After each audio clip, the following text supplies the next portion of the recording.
Hello, আসসালামু আলাইকুম guys. আজকে আমি সান্ডা কিভাবে জব করে এবং কিভাবে রান্না করে খায় আজকে সবকিছু এই ব্লগের মধ্যে থাকবো, সবাই সাথে থাকুন। এখন আমি মুরব্বিনে হাঁটতেছি, তখন একটা সান্ডা পাইছি, সান্ডাটা ধরে নিয়ে আইছি। জীবনের প্রথম সান্ডা খাইবো, আমি এর আগে কোনোদিনও খাইছি না। তাই আমি অনেকরে কল দিয়ে জিজ্ঞেস করলাম, সবাই বললো গুরুয়া সাধারণত আমরা মুরগ যেভাবে জবাই দিই সান্ডা জবাই দিতে হবে। তাই আমি জবাই দিলাম। কি বলবো, একা একা আর তো কেউ নাই সাথে, তাই একা একাই জবাই দিলাম। জবাই দেওয়ার পরে এখন ব্যাখ্যা দিলাম দম যাওয়ার মতো। দম যাওয়ার পরে এখন তো এটা খারতে হইবে। এখন কি অনেকে জিগাইলাম, অনেকে কথা আমরা সিদ্ধ দেলানি লাগে, বাট আমি যুক্তি করলাম সিদ্ধ দিমু কেন, বাংলাদেশে যেভাবে গরু ছাগল আমরা খালি এইভাবে ঠান্না খাইতে লাইমু। বাট আমি প্রথমে ধুয়ে লইলাম, ধুয়ে মাঝে দিয়ে ফ্যাটটারে ছিঁড়লাম। ছিঁড়ে ফ্যাটের ভিতরে যত ময়লা আবর্জনা আছিল সবকিছু বাদ দিলাম, বাইরে দিয়ে ফেলাই দিছি। ফেলাই দেওয়ার পরে অনেক গন্ধ ভিতরে, বুঝছো, এক প্রকার বমি হওয়ার মতো। তাও আমি গিন্নাইছি না গিন্নায় ময়লাটা বা করে দিছি। যে ময়লা আসছিল ফ্যাটের ভিতরে সম্পূর্ণ ময়লা বা করে দিয়েছি। বাট আমার সান্নার মাঝে কোনো তেল হয় নাই।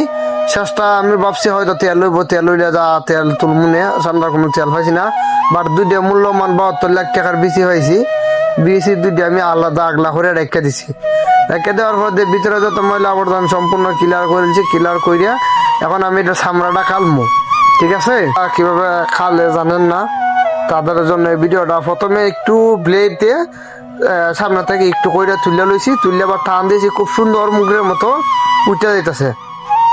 সম্পূর্ণ ভিডিওটা দেখেন কিভাবে সামনেরা খালি, ঠিক আছে?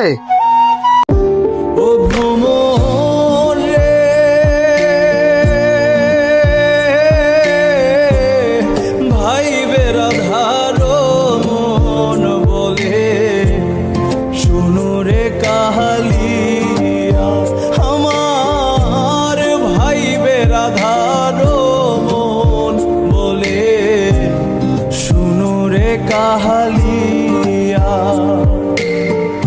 নিভা ছিল মনের আগুন,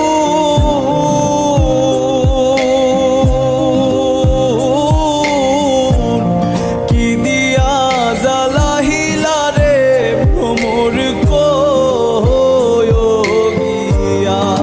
আমার হৃদয় নিয়ে করেছ খেলা, তুমি এত নিষ্ঠুর জানা ছিল না,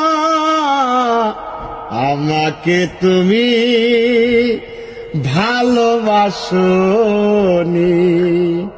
করেছ শুধু।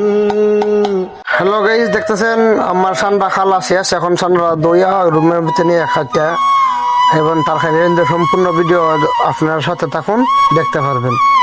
এখন আইসি সান্ডা খাটতাছি, দেখো সুন্দর সুন্দর পিস করতেছি, এখানে দেশি মুরগের মতো পিস গুলা করতেছি, যাতে খাওয়ার সময় কোনো গিন্না না ইয়ে বা মনে না হয় এটা সান্ডা খাটছে, ঠিক আছে? যে কোনো মানুষ যদি অচিনা মানুষ খাওয়াতে কইতে পারতো না এটা কি খাইতেছে, বব্ব দেশি মুরগ। তা অনেকগুলো গোছ হয়েছে, প্রায় 1 কেজির মতো গোছ হয়েছে আমার এই সান্ডাটা। প্রথমে সান্ডার গোস্তগুলোকে আমি একটু হলুদ দিয়ে পানির মাঝে জাল দিচ্ছি, যাতে সান্ডার একটা ঘ্রাণ আছে, ঘ্রাণটা যাতে দূর হয়ে যায়, যাতে খাওয়ার সময় কোনো গন্ধ না লাগে মুখের মাঝে। গাইস, আমি সরি আপনাদের কাছে, তরকারিটা বানানো কিভাবে বানাইছি আপনাদের দেখাইতে পারি নাই, বানানোর পরে দেখাইলাম। ধন্যবাদ যারা যারা আমার সম্পূর্ণ ভিডিওটা দেখছেন, সবাই লাইক কমেন্ট শেয়ার করবেন।